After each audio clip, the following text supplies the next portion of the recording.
Hi, my name is John Bailey. I'm here to talk about missionary pilot and going that career field.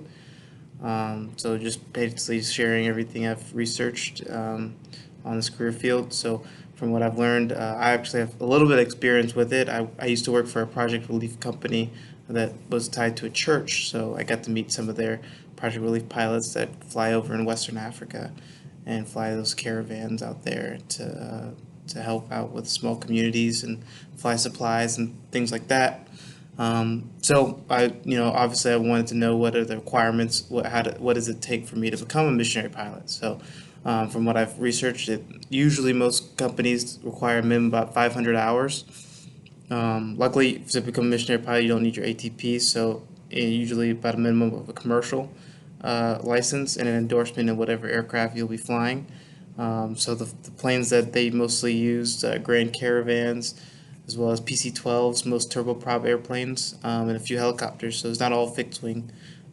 So that's something that's good to know. And also know it's I don't think it's a requirement, but I'm pretty sure it's very, very, very recommended that you speak multiple languages. Having, I guess, probably the native language of wherever you're going to be flying to most of the time, learning their language because you're going to have to communicate between them, and you don't want the language barrier to uh, affect anything between you and the people.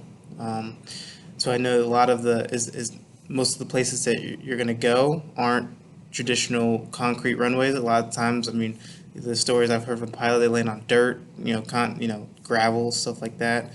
But I'm sure that kind of flying makes you a better pilot. So that's probably that's good to get to train on. And so, what was interesting was there's no real salary to this job.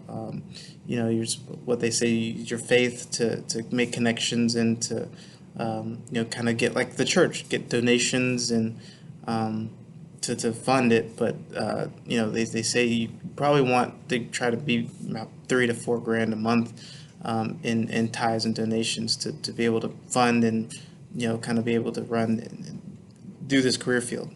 But when it comes to God and to faith, money's not is not something that is not. I won't say important is not the right word, but it's not something that's high priority. The faith is the high priority, and that's what you need to focus on in this job. So, yeah, it's a great career field, and interested to hear your thoughts.